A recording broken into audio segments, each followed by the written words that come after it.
I never thought a day would come when my own son would treat me like an inconvenience, like a burden he couldn't wait to get rid of. Parents don't realize when the balance shifts, when love becomes obligation, and obligation becomes annoyance. It happens quietly, like rust eating through metal. You don't see the damage until the whole thing collapses. My collapse came on a cold Tuesday morning, when the water heater hissed weakly and I stepped into a shower that barely produced any warmth. So I did what anyone would do. I turned the knob a little more. That small act became the spark that revealed what my son truly thought of me. He shouted from downstairs, "Are you using the hot water again?" His voice carried that tone sharp, irritated, like I had done it just to spite him. I didn't answer. I was too tired for another argument. Living under his roof meant living under his rules, his moods, and his unpredictable temper. I stepped out, dried myself quickly, and opened the bathroom door, only to find him standing there, arms crossed, jaw clenched. He didn't look like the boy I raised. He looked like someone waiting to punish a stranger. He said, "You don't listen. You never listen." I tried to walk past him, but he shoved the door shut and snapped the lock from the outside. I froze for a second. I thought, he was joking. Cruel joke, maybe, but still a joke. But then his footsteps walked away, steady and uncaring. I knocked. "Open the door," I said.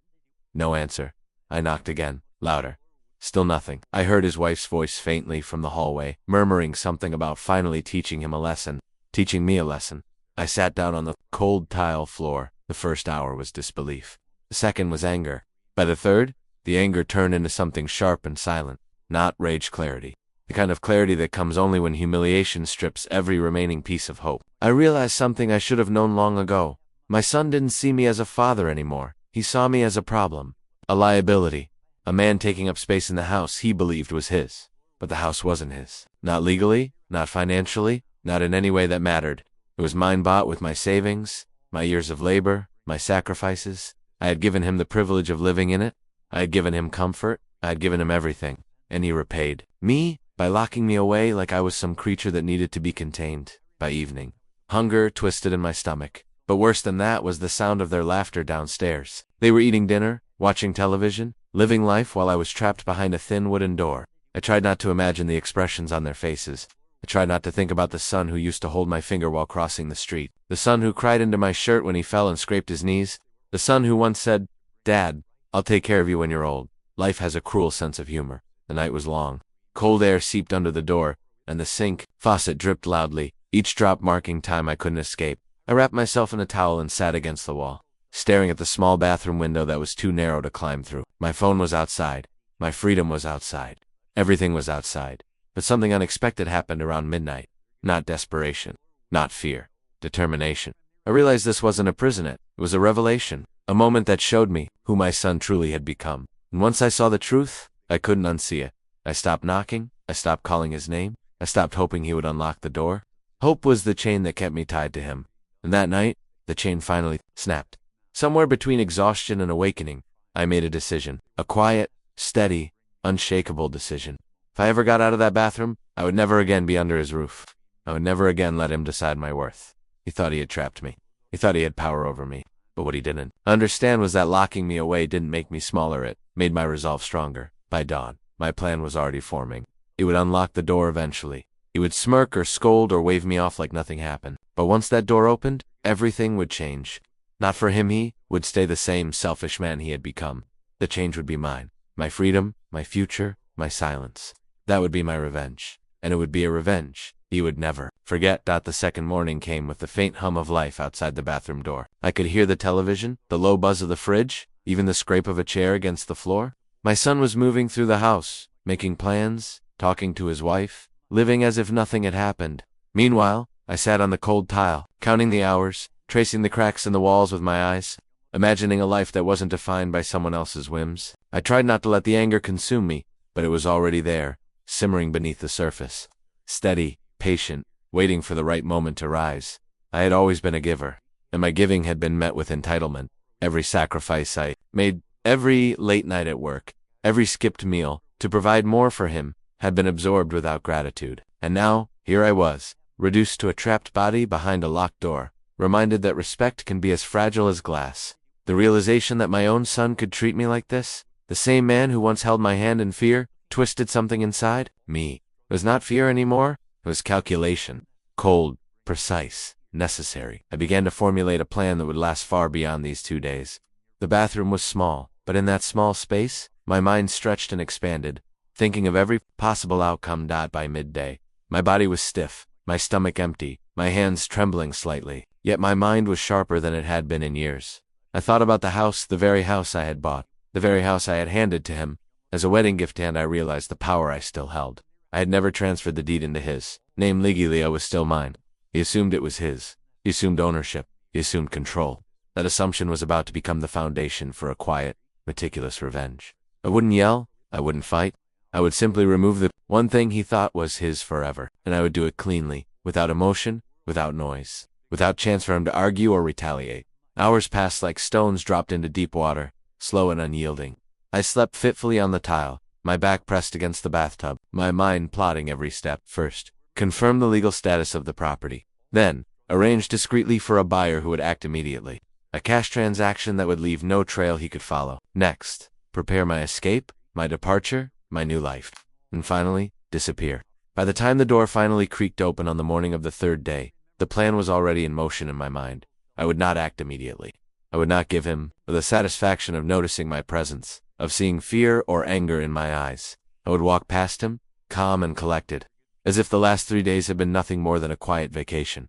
When I stepped into the hallway, the light from the morning sun struck me sharply, but I kept my eyes forward. No glance, no acknowledgement. I moved to my room, quietly shutting the door behind me. The familiar furniture looked different now, nothing sentimental, nothing soft, nothing comforting. Only objects in space, neutral and waiting. The safe, in the corner, long untouched, became my next focus. Inside it was the deed, the original papers, my legal claim to everything he had assumed was his. The knowledge settled over me like a warm blanket, the kind of warmth that comes not from water, but from control, from understanding, from the realization that I had never truly lost.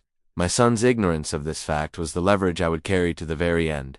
4 days, I maintained the I walked through the house at the same hours, ate at the same times, and responded politely to his interruptions. To him, nothing seemed different.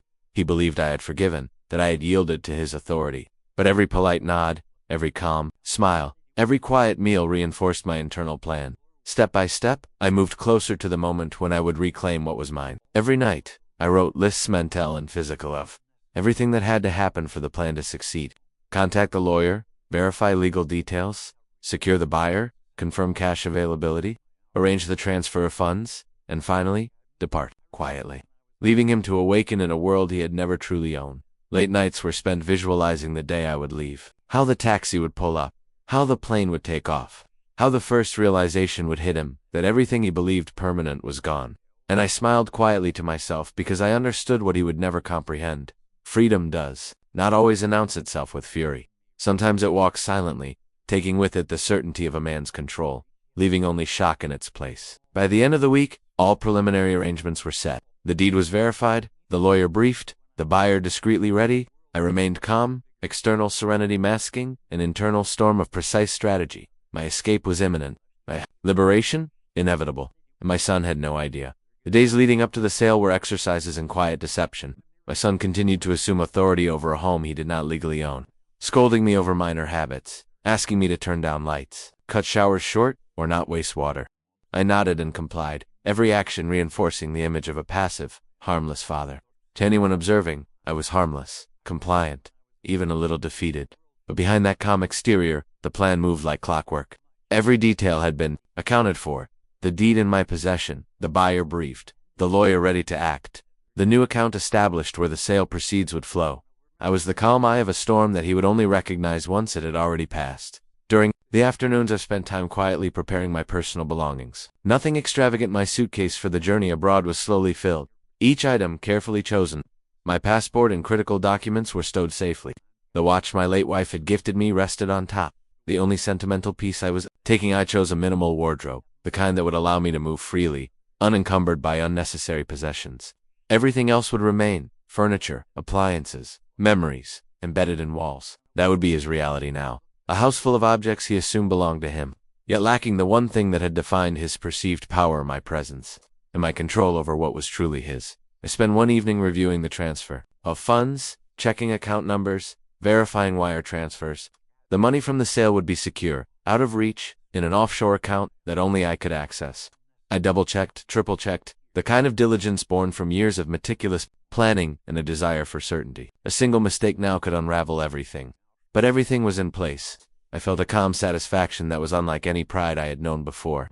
This wasn't revenge for the sake of vengeance.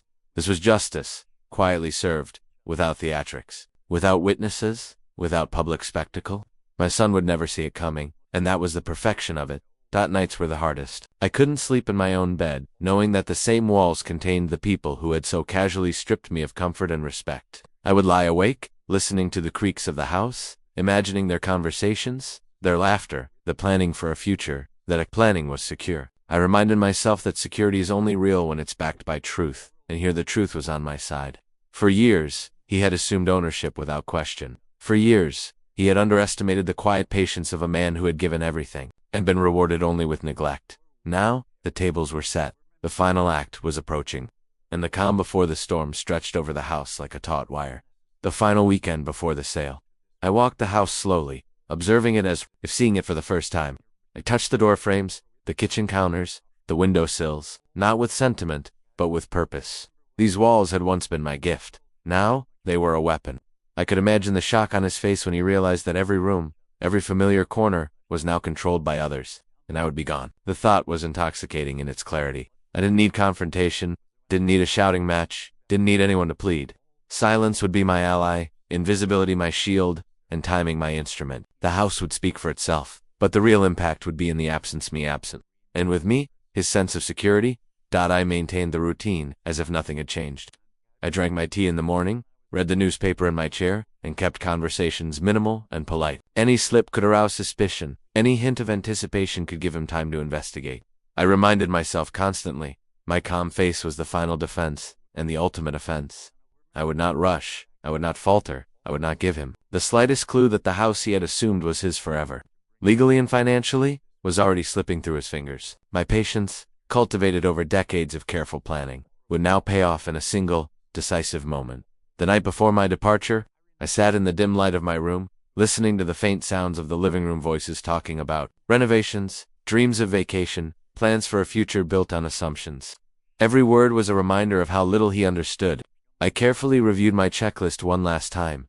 The lawyer confirmed, the buyer ready, the funds secured, the suitcase packed. My mind traced the steps I would take in the morning. Leave silently, no explanation, no confrontation, no warning.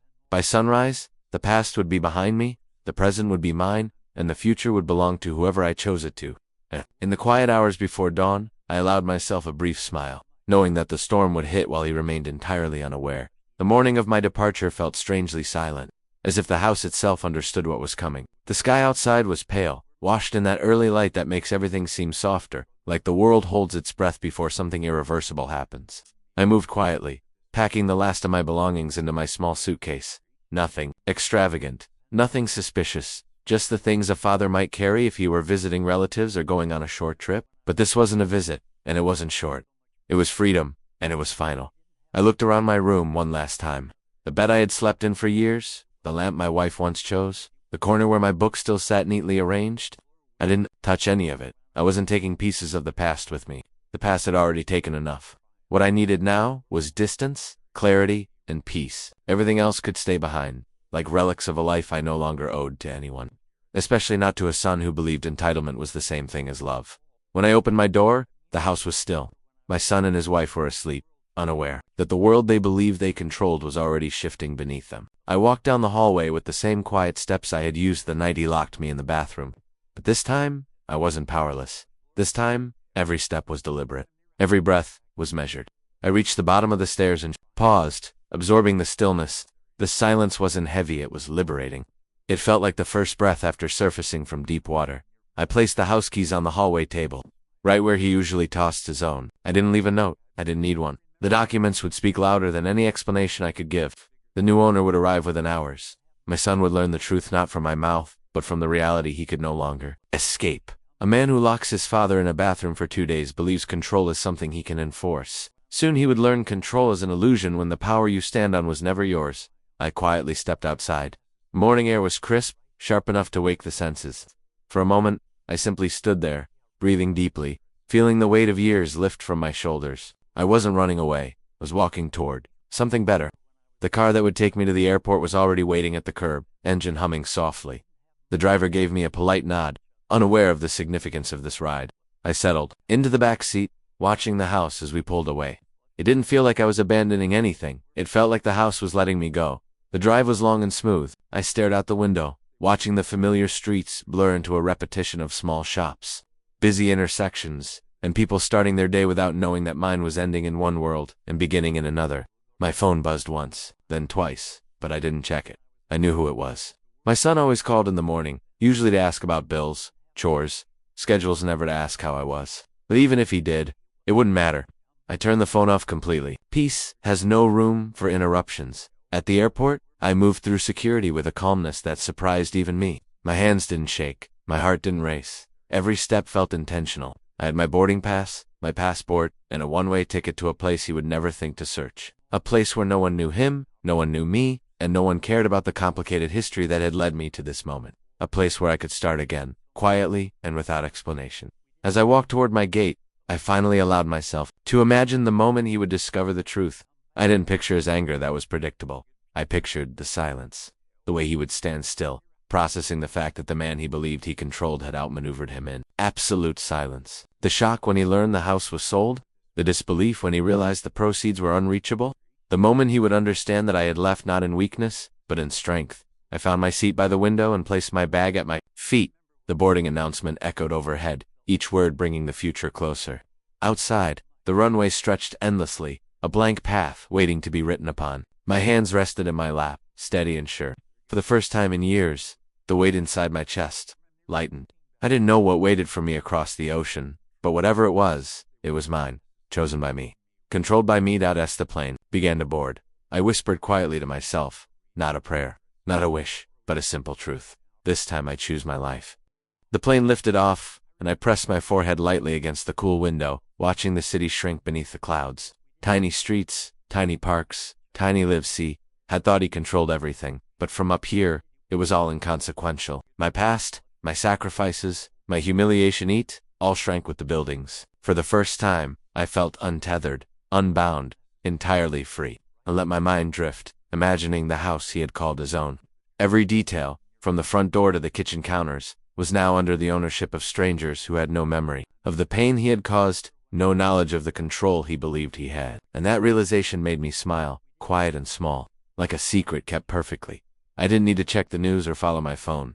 I didn't care about the calls he had left unanswered, the voicemails he probably shouted into in a growing panic. That was his problem now. I had created a world where his entitlement had no meaning, and my absence had become the ultimate consequence. For years, he had treated my presence as a given, my loyalty as payment for the life he believed he owned. But loyalty, I had learned, has limits, and once those limits are crossed, there is no turning back. I had crossed them quietly, deliberately, and the silence of my departure was louder than any confrontation could have been.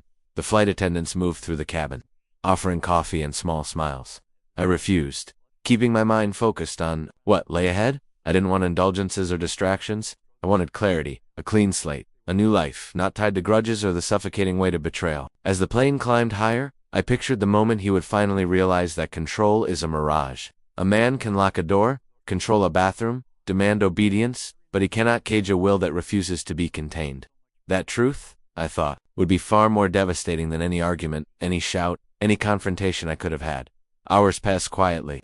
I imagined the new owners arriving at the house, boxers being carried through hallways, the smell of fresh paint, the sound of their laughter as they unpacked. My son, meanwhile, would confront the emptiness, rooms that no longer belonged to him, a safe that no longer held my secrets, and the crushing understanding that what he thought permanent was gone forever. His panic, his sense of violation, would be invisible to me, yet it would exist.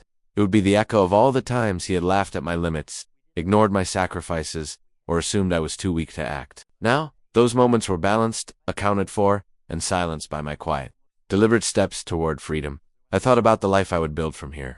Not wealth, not recognition, not revenge beyond what had already been done, but a life that belonged solely to me. I pictured a small coastal town, sunlight spilling over cobblestone streets, the sound of waves instead of slammed doors, neighbors who smiled without expectation. I pictured morning coffee, taken leisurely, long walks, without questioning eyes, sunsets observed without interruption. Every detail was a reclamation of the autonomy I had been denied, a restoration of the dignity that had been locked away with me. Each imagined moment felt tangible, more valuable than any confrontation or shouted apology I could have forced from him. By mid-flight, I had already started forming plans. A small apartment, a quiet routine, friends who knew me only as the man I chose to be, not the father he had believed he could command. I would keep no trace of the life I left behind.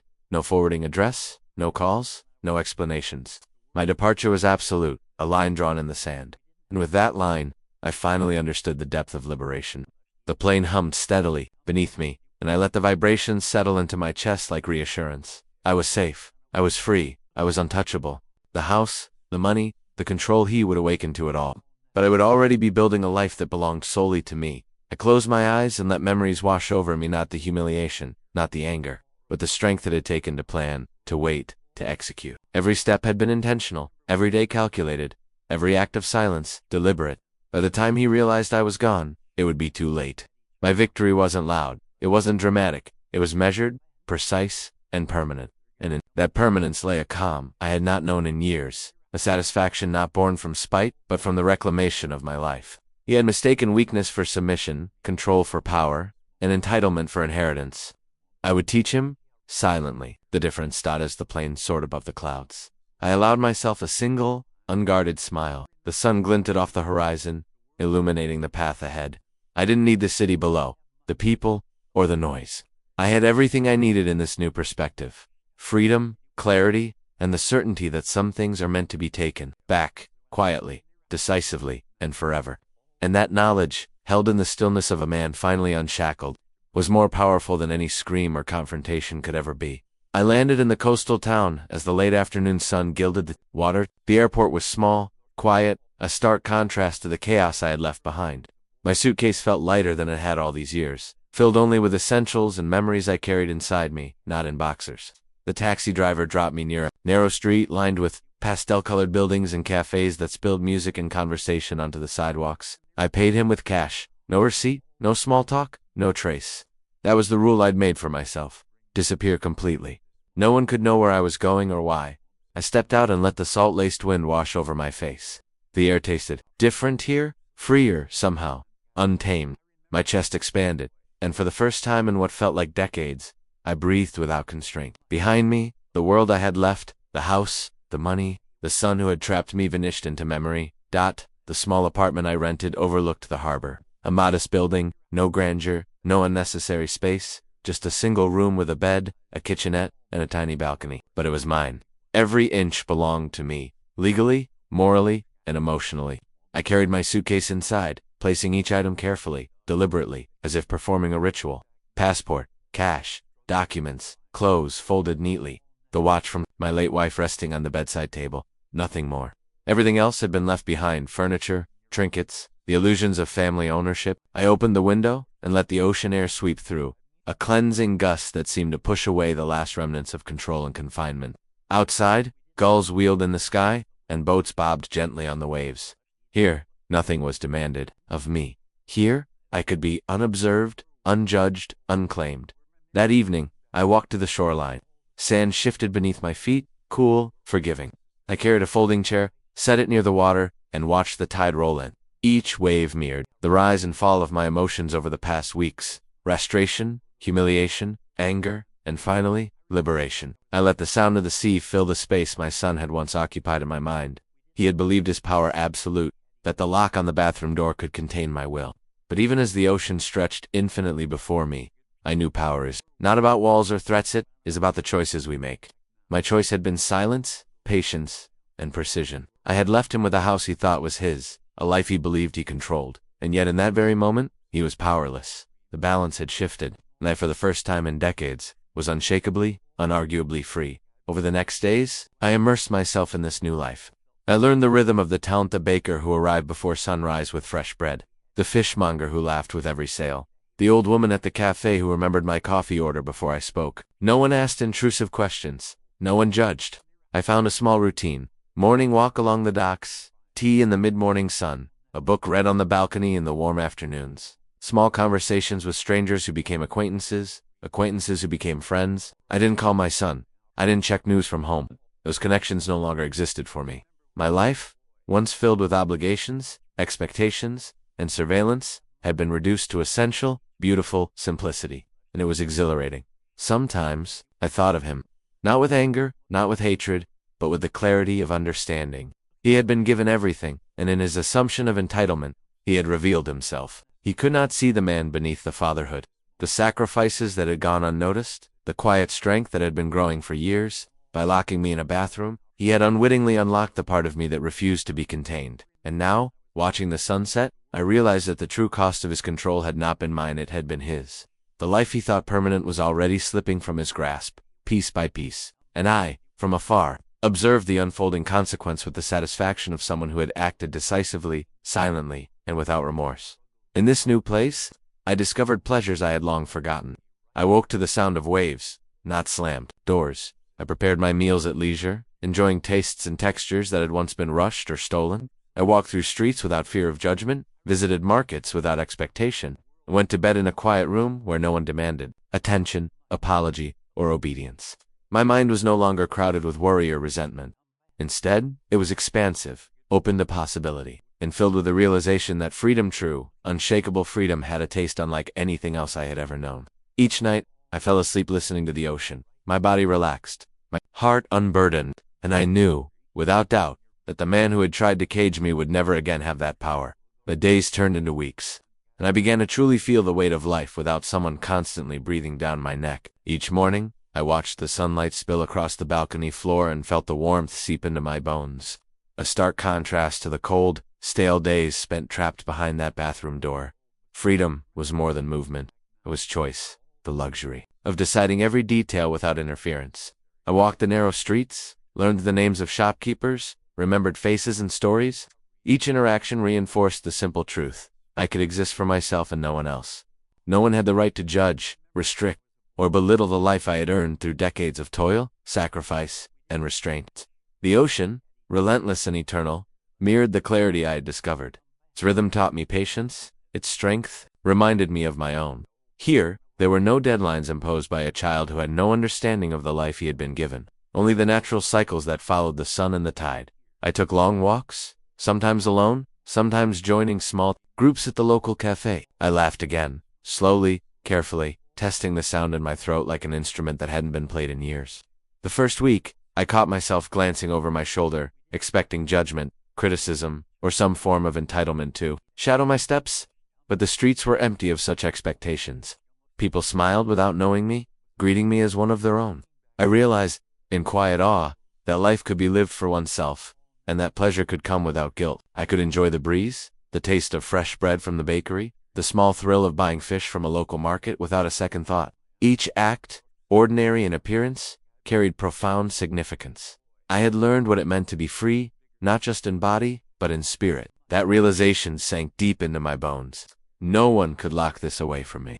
No one could take it, because it had been earned through patience, cunning, and quiet endurance.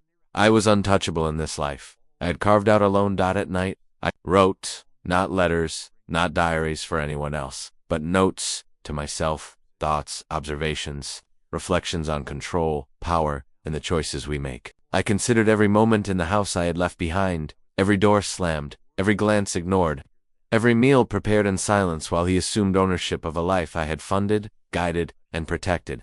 I wrote about the anger that had once burned, how it had evolved into strategic patience, and finally, into this expansive freedom. The act of writing became ritualistic. I burned what I didn't need, keeping only the essence, the lessons, and the strategy that had allowed me to reclaim control over my own existence. In this process, I felt lighter, the residual weight of decades of obedience and compromise dissolving with each line of ink. Occasionally, I imagined my son discovering the truth. I pictured him walking through the empty house, expecting to find a life that belonged to him, and instead seeing strangers moving in. I imagined the confusion, the disbelief, the creeping realization that he had been powerless all along. My absence would haunt him more than any confrontation, any argument, any yelling. I knew he had been conditioned to expect control, and now, control had been systematically removed without him even touching it. Every utility, every fixture, every detail he had ever manipulated to assert dominance was gone from his grasp. He had believed the house defined his authority, but the truth was, it had only ever been a symbol. Now that symbol was in the hands of people who did not know him, did not care for him, and had no reason to bend to his whims. That knowledge, I realized, would linger. and it'd be far more effective than any words I could have spoken. Life continued with quiet triumphs. I learned the markets, memorized the streets, and settled into the small rhythms that made this town home. I discovered small cafes with sunlight streaming through the windows, bookshops tucked into narrow alleys, and fishermen who offered advice and stories with a grin. I even befriended a retired couple who invited me to join them for walks along the cliffside paths. Here the ocean was a constant companion, a teacher, and a witness.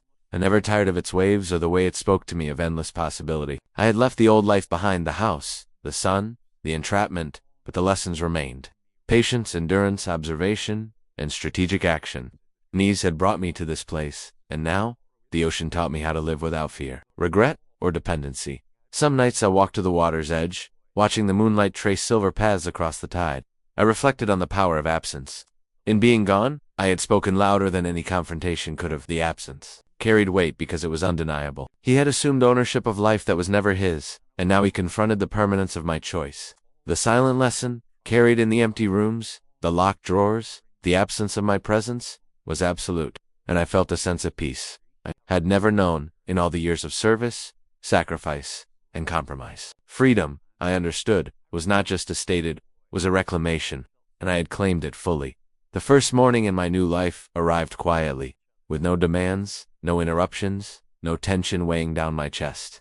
I woke to the sun spilling through the small window of my seaside cottage, illuminating the simple furnishings I had chosen with care. Everything had a purpose. The old house, with its vast rooms and endless obligations, felt like a memory, a shadow I had left behind along with the son who had tried to imprison me. Here life was tangible and mine, each moment dictated by my desires, my choices, my rhythm. I poured a cup of coffee, inhaling the aroma, savoring the quiet ritual. No one questioned the temperature, no one complained about the way I took my milk. Each sip was a reminder that I had taken back control, that the world no longer dictated my movements, my thoughts, or my value. I could sit for hours watching the tide, listening to its constant ebb and flow, letting the sound carry away decades of restraint and compliance. I began exploring the town, learning its hidden corners and secret paths. I walked along the cliffs where the ocean crashed against jagged rocks, feeling the spray on my face, tasting the salt in the air. Life had become a series of choices, and for the first time in years, I could act purely for myself. I discovered a small cafe run by a woman with bright eyes and a mischievous smile. She remembered my name after a week, and soon, my presence became a comfort, a fixture in her daily routine. I ordered the same tea each morning, and she set it before me, with an unspoken understanding. No judgment, no intrusion, just acknowledgement. The simplicity of it filled a void I had long ignored. There was no pressure, no expectation, just life, in its most honest form. Each interaction, each smile, each greeting became a meditation on freedom, on autonomy, on the quiet victories earned through patience and resilience. In the evenings, I walked the shoreline, carrying a folding chair with me. I sat facing the horizon, watching the sun dip slowly into the ocean. The colors, gold, crimson, violet, stretched across the sky like a painting I could touch, could own. I reflected on the days spent locked in that bathroom, the nights of silent anger and calculated planning. It had been a crucible, a trial that forged a clarity I might never have found otherwise. The house, the deed, the flight, the escape, they were all instruments of liberation, not vengeance. True satisfaction, I realized, came not from punishment, but from reclaiming life, from stepping into a space where I mattered only to myself. The distance, both physical and emotional, was essential. From here, I could look back without pain, without resentment. The past existed, but it no longer defined me. Sometimes, the memory of my son reached into my thoughts like a shadow, and I imagined his disbelief, his panic, his futile grasping at control. I pictured him standing in the empty rooms, realizing that everything he had assumed was permanent had been quietly, irrevocably removed. I imagined the weight of absence pressing on him, the creeping unease of being powerless against the consequences of his own actions, and I smiled quietly. Not for revenge alone, but because I had proved a fundamental truth. No one can strip you of your freedom unless you allow it. Control is not given. It is taken, held, and protected, and I had done so, with precision, with patience, and without compromise. The house, the money, the departure, they were symbols of a larger reclamation, the restoration of dignity, the assertion of self, the realization that life does not belong to those who take it lightly. I had taken back what was mine, and in doing so, had discovered the joy of absolute autonomy. Days turned into weeks, and I settled into a rhythm that was wholly my own. I woke with the sun, ate when I was hungry, and walked wherever I pleased. I learned the tides, the markets, the local fishermen's schedules. Life became predictable, in the best sense, under my own control. I no longer feared intrusion or judgment.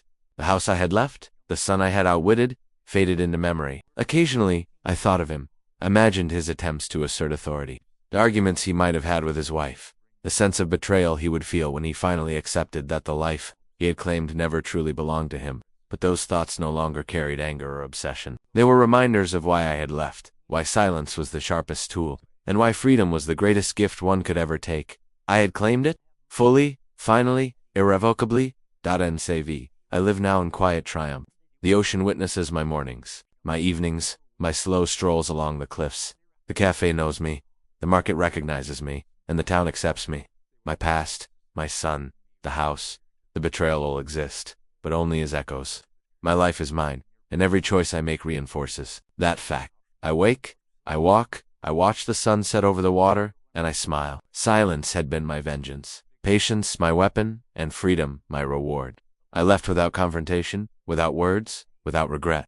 The house, the money, the control all, are symbols now of the life I reclaimed. The world beyond these shores may continue its noise, its chaos, its claims of ownership, but I am untouched, untethered, and alive in a way I have never known. My son locked me in a bathroom for 2 days, believing it would assert dominance.